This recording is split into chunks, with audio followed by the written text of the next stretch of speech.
fica difícil comentar, viu? Tá. Denúncias no genérico, e eu não sei que vídeo Se também. for sobre o vídeo, foi um vídeo onde...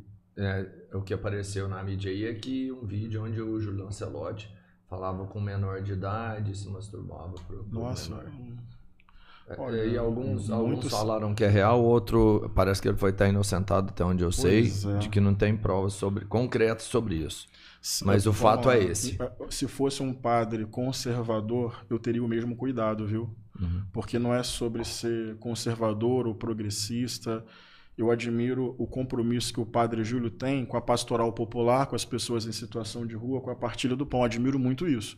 Mas digamos que fosse um padre conservador, sei lá, na perspectiva mais do cristianismo do Império Romano, e viesse uma denúncia dessa, com esse grau de abstração, eu teria o mesmo cuidado de me pronunciar, porque é muito sério, é muito grave. E a gente está vivendo uma cultura também do cancelamento, ainda mais na época das redes sociais, e eu ainda acredito em presunção de inocência, direito de defesa, devido processo legal. Então, assim, só para dizer que eu não me pronunciar sobre isso ou antecipar uma culpa do padre, não é por ele ser um padre progressista com uma prática pastoral que eu admiro. Insisto que se ele fosse ultraconservador e houvesse imprecisão na denúncia, eu continuaria trabalhando com o sagrado direito da pessoa ser considerada inocente sem que haja prova contrária quanto a isso. Eu tenho mais tempo? Como é que funciona 3 isso? minutos para 3 minutos para você falar sobre o assunto. A minha visão tá... eu não estou enxergando. Tá. Mas o tempo sobre o superchat não é sobre 3 minutos. Perfeito. Então quero poder comentar isso nesse termo e traduzir isso para a política. Porque, veja, o bem ele se apresenta como democrata e como defensor do Estado laico. Mas, diante da divergência, ele vai para uma linha de maldição, heresia. Eu acho que a retórica está em você. Ele aqui, em vários momentos, sugeriu que se eu fosse um sacerdote de religião de matriz africana, isso seria uma espécie de algo negativo. Talvez eu esteja entendendo errado. Não, ou só entendi errado e você pode explicar. Você entende muita coisa errada. Pode comentar. Ou seja, na verdade, aqui eu quero insistir nisso. As pessoas estão muito preocupadas com like, com inflamar bolhas ideológicas. Você certamente vai sair daqui desse debate recebendo muitos elogios da sua base. Você é o herói de uma galera. Mas que triste, cara. Que vazio. O Kim, seu aliado, disse esses dias que a política é uma guerra. E que ele se orgulha disso. É triste. É triste. Ter que inflar bolha ideológica para poder se manter, crescer, se eleger. Eu acho que nós podemos debater com veemência. Eu não acho, pessoal, que eu fui aqui impreciso. Eu acho que as ideias do bem são impopulares, antipopulares, misóginas, machistas, antidemocráticas e que fazem mal ao povo brasileiro. Portanto, eu quero derrotá-lo politicamente. Mas nessa performance aí, se você pega a sua visão e seu método e projeta um país, cara, quanta guerra, quanto cansaço, quanto esgotamento, quanta força tóxica, quanta morte em nome de Deus, cara. Bem, você quer falar sobre o assunto do Lancelotti? Quero. Inclusive, o caso do Lancelotti, as denúncias partiram de membros do Partido Missão, né? Tá. Mamãe Falei até fez um vídeo recente falando desse caso do Lancelotti. Okay. Então, a galera que quiser entender melhor, olha lá no Missão que vai ter isso lá. É pra eu comentar? Por favor. 3 minutos? 3 minutos. Ok. O Henrique ele tem adotado uma postura extremamente arrogante, soberba, desde o princípio do debate. Ele reputa as minhas ideias como vazio. Eu conheci esse senhor pessoalmente há no máximo 2 horas, mas ele julga que as minhas convicções pessoais e morais é apenas para falar para uma bolha. Olha que arrogância. É um sujeito arrogante que não aguenta ser confrontado. Quando eu disse acerca de ele ser, eu gostaria que ele assumisse publicamente o nome de Pai Henrique de Oxum, porque eu acredito firmemente que ele seja de convicção do candomblé ou da umbanda, eu estou fazendo isso não é dizendo que ele vai ter demérito sendo o Pai Henrique de Oxum, de jeito nenhum.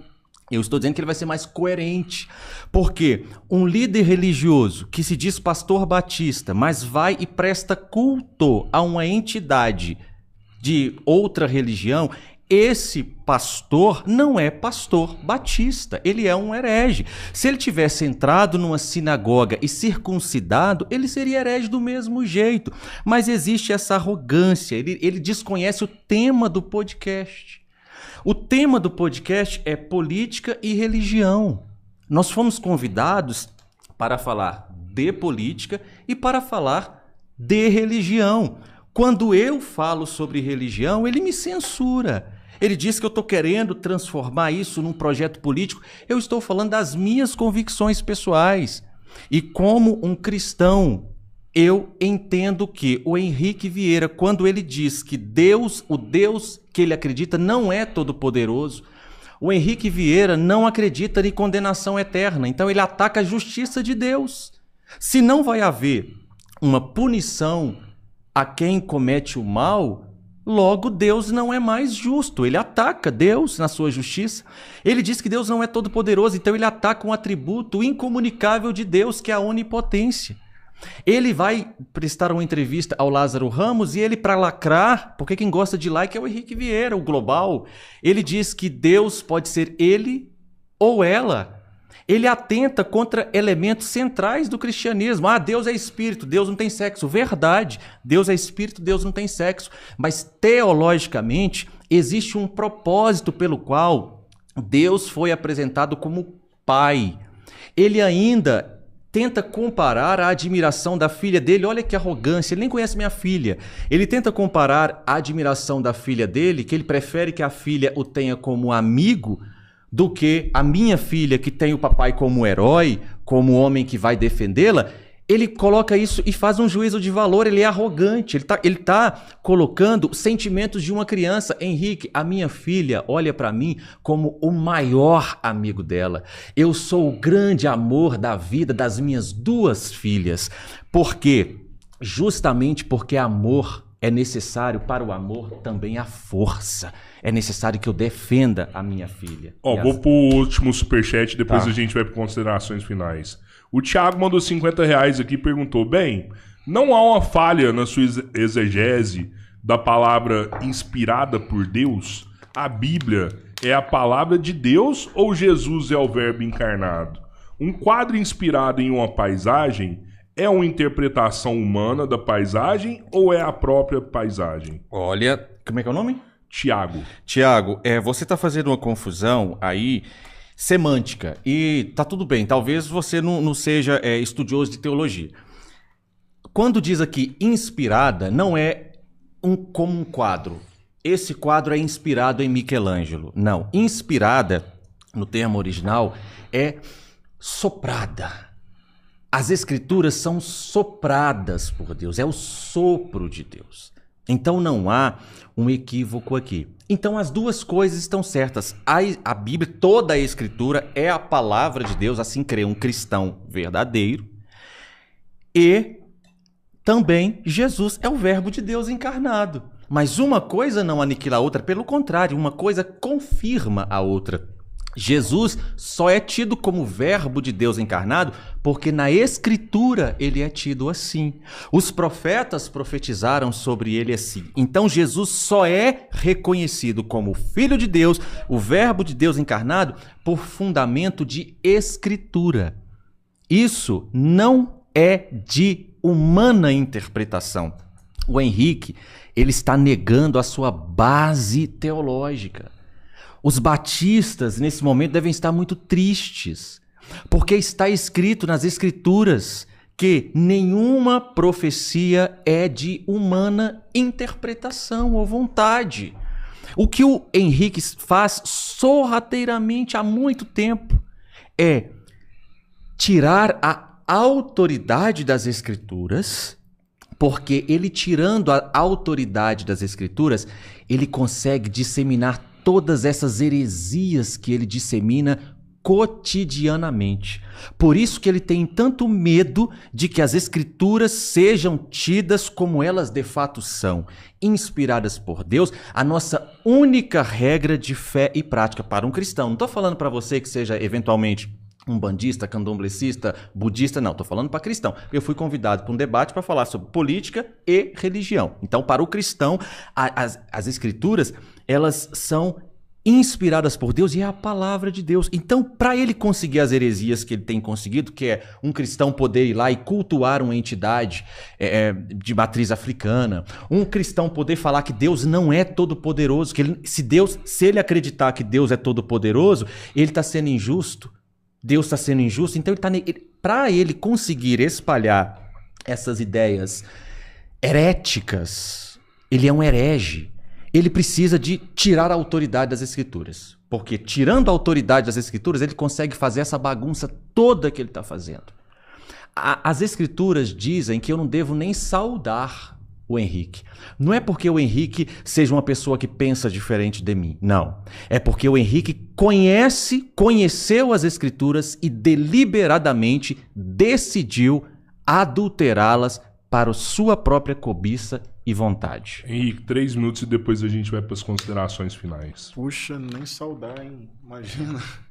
Tá escrito, né, Henrique? Imagina uma sociedade que seja a projeção desta visão de mundo aqui expressa. Que tristeza, que violência, e tudo ainda em nome de Deus. Que barbárie. Ele me conheceu há 2 horas e me chamou de anátema, maldição. Alguém ali discordou dele, foi irônico, provocativo. Talvez você não esteja estudando teologia e o arrogante sou eu.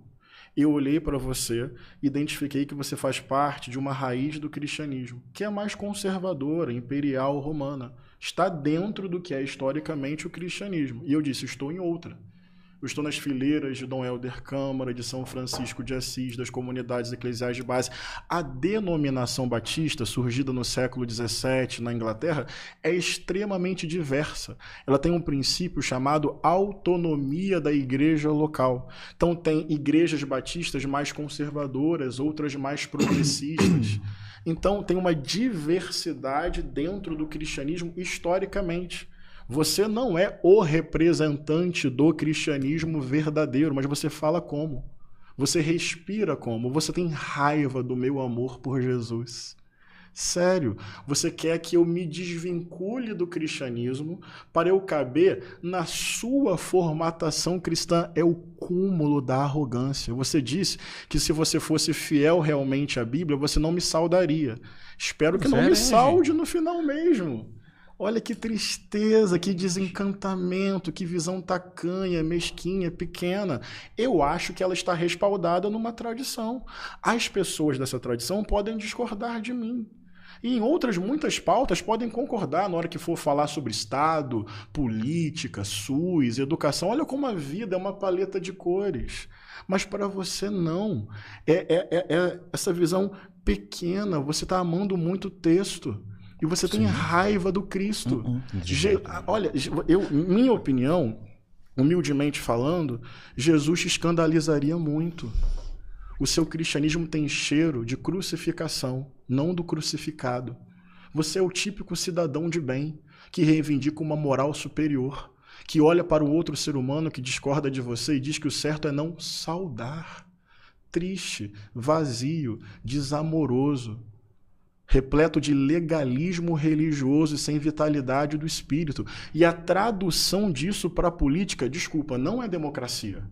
A tradução da sua experiência religiosa para a democracia, você fala em Estado laico, mas a sua postura é de intolerante, é de arrogância religiosa e política.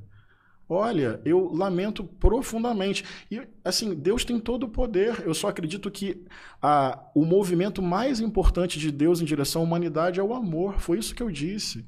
Mas também, assim, acho que não vai fazer muita diferença. Se eu não terminar dizendo o que você considera, você vai me ver como inferior e inimigo e indigno de ser saudado. Isso tem cheiro de letra, não de Cristo. Agora eu tenho 5 minutos, se eu preciso que você faça suas considerações finais. O que você achou desse debate? Tá, nessa última parte agora, assim, em alguns momentos passam alguns segundos, como não tem mais... passou para os dois. Como não tem... mas como não vai ter mais contratempo para um para outro, então eu vou ser mais incisivo para respeitar o tempo, tá? Para não estourar nenhuma das duas partes, porque não vai voltar mais para... Tá. Beleza? Obrigado aí, já valeu, viu? Deixa eu agradecer antes de começar. Obrigado. Para usar o tempo todo aqui. Você pode me avisar com 1 minuto para eu poder organizar? 1 minuto. Não, faltando 1 minuto para eu pode organizar ser, melhor sem problema. Aquele tá. sinal então que eu faço normal vai ser com 1 minuto. Pessoal, eu perdi o para o ímpar no final. Daqui a pouco o debate vai terminar com palavras provavelmente de ódio, intolerância. Então a sensação final vai ser da masculinidade tóxica e do machão. Eu sou um homem cheio de contradições e limites, que preciso todos os dias aprender a ser uma pessoa melhor. Eu não tenho todas as respostas, eu não sou um herói, eu tenho dúvidas e perguntas, eu tenho limites e precariedades, eu tenho lágrimas. Já acertei tanto na vida, mas já errei também. Eu quero aprender em comunhão, quero uma fé que busca amar. Eu quero olhar para todas as pessoas sem distinção e reconhecer nelas dignidade. O meu oponente hoje, eu reconheço nele dignidade. Eu reconheço